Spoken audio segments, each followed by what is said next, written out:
Friends, आप सभी का हमारे चैनल में स्वागत है। आप लोग हमारे साथ वीडियो में बने रहिए और मैं अभी एक छोटी सी कहानी सुनाऊंगी, तो आप लोग कहानी को पूरी ज़रूर सुनिएगा। और इस कहानी का नाम है जुगाड़ू बहू। नीना की शादी एक गांव से हुई थी जिस लड़के का नाम गौतम था और गौतम के साथ नीना की शादी हो गई। शादी के पहले दिन ही नीना जब खाना बनाने रसोई में गई तो अब क्या, नीना से रोटियां अच्छी नहीं बनाई जा रही थी। लेकिन नीना जुगाड़ी बहुत थी, वो हर किसी चीज़ में जुगाड़ लगाया करती थी। इसी तरह से जब नीना रोटी गोल नहीं कर पा रही तो नीना अपने में कोसती हुई कह रही थी कि नीना कुछ जुगाड़ लगा, और ये उल्टी सीधी रोटियां किसके सामने लेकर जाऊंगी। और फिर नीना सोचने लगी। इसके बाद में उसे दिमाग में आया कि चलो कोई बात नहीं है। उसने क्या किया, झटपट एक गोल सा बर्तन ले लिया और रोटी को उसी बर्तन से काट काट करके बहुत अच्छी सी एक सेब की रोटी बना करके रखा। और जब उसका पति और उसकी सास खाना खाने बैठी तो कहने लगी, अरे वाह नीना, कितनी अच्छी रोटियां बनाई है तुमने।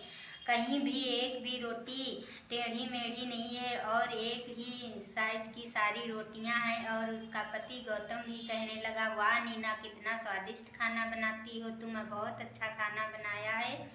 और यह सुनते ही नीना को बहुत खुशी हुई और कहने लगी, मैं तो हर कोई जुगाड़ लगा ही लेती हूँ। एक दिन क्या हुआ, नीना का कूलर खराब हो गया था। तभी उसकी सास कहने लगी, नीना बहू, आज गौतम से बोल देना कि एक नया कूलर लेके आएगी। नीना आप क्या करें। नीना सोचने लगी कि कुछ ना कुछ जुगाड़ तो लगाना ही होगा, क्योंकि अगर कूलर नया आएगा तो मेरे शॉपिंग के पैसे सारे कूलर में लग जाएंगे और मैं शॉपिंग कहाँ से करूँगी।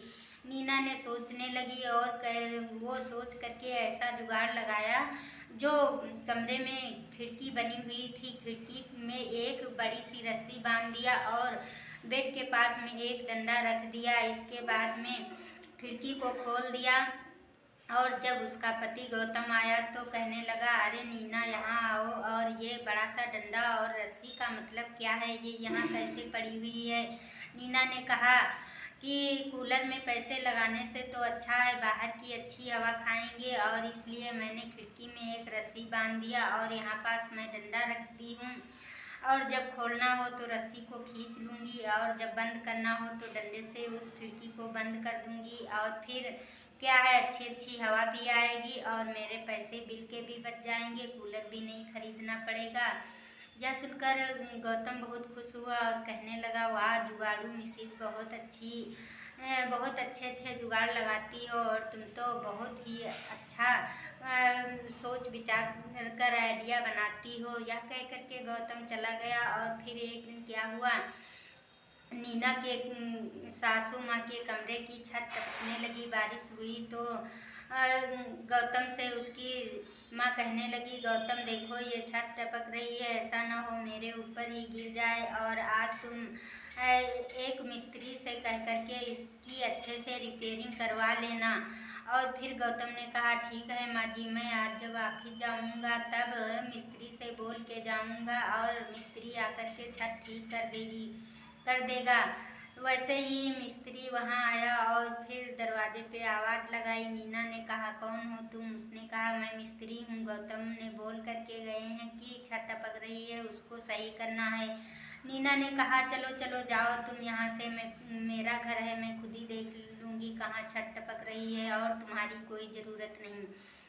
मिस्त्री ने नाराज होकर कहा, ठीक है, जब ज़रूरत पड़ेगी तो खुद ही बुलाओगी। और यह कहते ही मिस्त्री वापस चला गया। इसके बाद में नीना ने क्या किया, एक तसले में मसाला बनाया और छत में लगा करके थोड़ा सा छत को सही कर दिया। और अब बारिश बंद हो गई तो एक बूंद भी पानी नहीं नीचे आया। इसके बाद में एक दिन नीना और उसकी सास शॉपिंग करने के लिए मार्केट चली गई और इधर तेजी से बारिश होने लगी। नीना ने कहा, अरे आज ही बारिश होना बना था, अब कैसे हम लोग घर जाएंगे। और उसका पति गौतम जो था वो ऑफिस में था और दोनों बाजार गई थी, घर में कोई नहीं था। इसके बाद में गौतम की छुट्टी हो गई। गौतम जैसे ही घर आया उसने देखा कि सारे घर में पानी भरा हुआ था और जैसे ही पैर उसने रखा धड़ाम से गिरा, उसके बहुत सारी चोट लग गई। और इधर सास बहू बाजार से जब वापस आई तो देखा घर में सारा पानी ही पानी भरा था और इधर गौतम के चोट भी लग गई। वो छत जो थी वो फिर से बहने लगी, टपकने लगी थी और मिस्त्री की तरह कोई थोड़ी ना बना सकता है। फिर यह सब देख करके उसकी सास और गौतम चिल्लाने लगे कि अरे बहू, हर किसी चीज़ में अपना ही जुगाड़ करना ठीक नहीं होता है, जो जिसका काम होता है उसी से सही होता है। और तुमने उल्टा सीधा छत को सही से नहीं जोड़ा था और उसकी अच्छे से मरम्मत नहीं हो पाई थी, इसलिए आज गौतम के भी चोट लग गई और सारे घर में पानी भर गया। यह सुनते ही नीना अपनी सास और अपनी पति से माफ़ी मांगने लगी और कहने लगी, सासू माँ मुझे माफ़ कर दो, आज के बाद मैं कोई जुगाड़ नहीं लगाऊंगी और मेरी वजह से घर में सारा पानी भरा हुआ है और गौतम के चोट भी लग गई। इसको देख करके मुझे बहुत दुख होता है। मैं आज के बाद कोई भी जुगाड़ ऐसा नहीं करूंगी। और फिर उसको अपने किए हुए चीज़ों पर बहुत ही पश्चाताप हुआ। हर किसी में हर किसी चीज़ के लिए जुगाड़ नहीं चलता है, लेकिन ऐसी कुछ चीज़ें होती हैं जो जुगाड़ से भी हो जाती हैं।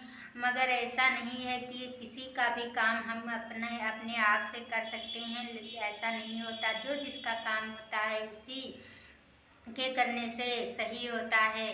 तो आप लोग इस कहानी को सुनिएगा। अगर कहानी अच्छी लगे तो लाइक करना, कमेंट करके बताइएगा मेरी कहानियाँ कैसी लगती हैं। और हाँ, अगली कहानी में आप लोगों का स्वागत रहेगा, तो प्लीज़ आप लोग मेरा सपोर्ट करें और इस कहानी को ज़रूर सुनें। तब तक के लिए बाय बाय।